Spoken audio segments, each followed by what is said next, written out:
Sa puntong to, kita niya naman siguro mga doy, halata talagang hindi pa nabuo yung mga bots dito, pero nakipagpalaga na talaga sila. Gusto ko lang naman sanang mag-farm doon mga doy, kaya lang tinulungan ko yung mga kakampi ko.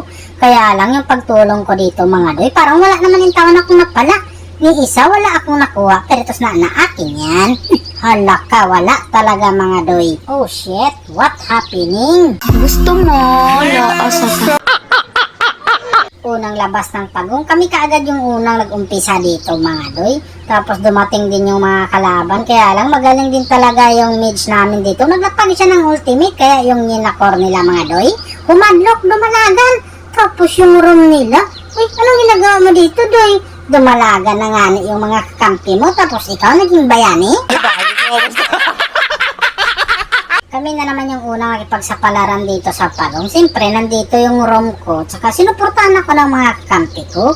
Kaya hindi ko na kailangan pang magsabi sa kanila na tulungan nila ako. Kasi nandyan na sila. Tapos yung nana dito mga doy, gumagapang. Sa tingin mo doy, pag maabutan kita ng street job ko, hindi ka humiga. Ay, idamay ko na tong mga to. Ako pa, baka Kenshin Gamer to. Uy, halak ka doy. Madaldal ka eh. Nakakahiya kasi. Kaya rin bakit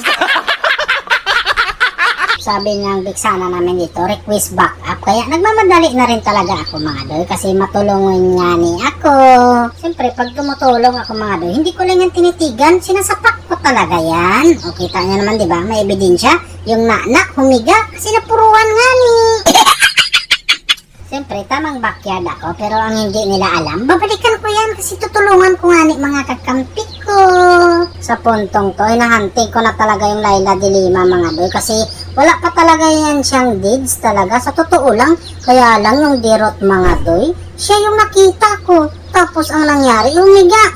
Anapuruhan ko pala yun. Nabigla kasi ako, napasobra yata.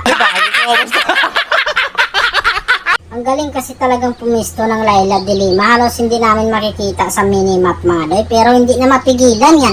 Kasi sobra ng katiyo. Kita nyo naman yan, di ba? Parang basic attack lang yun mga doy. Pero halos magkanda lusay-lusay na yung katawan ko. Kaya inikutan ko siya dito. Baka sakaling makita ko. Agoy doy, hindi man lang nakalapit. Dahil sa ginawa ng Layla de Lima dito sa amin mga doy. Nasa peligro na yung taon yung kahintang namin. Kaya kailangan gumawa talaga tayo ng paraan. Dito ginawan ko na talaga ng paraan mga doy. Hinanap ko na siya. Nakita ko siya nandun siya sa bandang mid. Kaya ang ginawa ko dito, nag-advance ako dito mga doy. Inabangan ko talaga siya rito. At ito na, speaking of Layla de Lima mga doy na magaling pumisto. Ang nangyari yung taon sa kanya, napuruhan ko talaga yung taon siya. Nanggigigil nga ni ako sa kay Layla. Ang galing kasi niyang pumisto mga doy, pero may hangganan yung pagpupisto niya. Nakala siguro niya habang buhay siya magaling pumisto. Oy Layla, for your information, may hangganan din niyang pagpupisto mo. Paano na lang yan? Yung na lang yung taon yung natira? At dahil siya na lang yung natira mga doy, pinuruhan ko na naman para happy ending. Magkasama silang 5. Kaya dito, narinig ko na naman yung victory!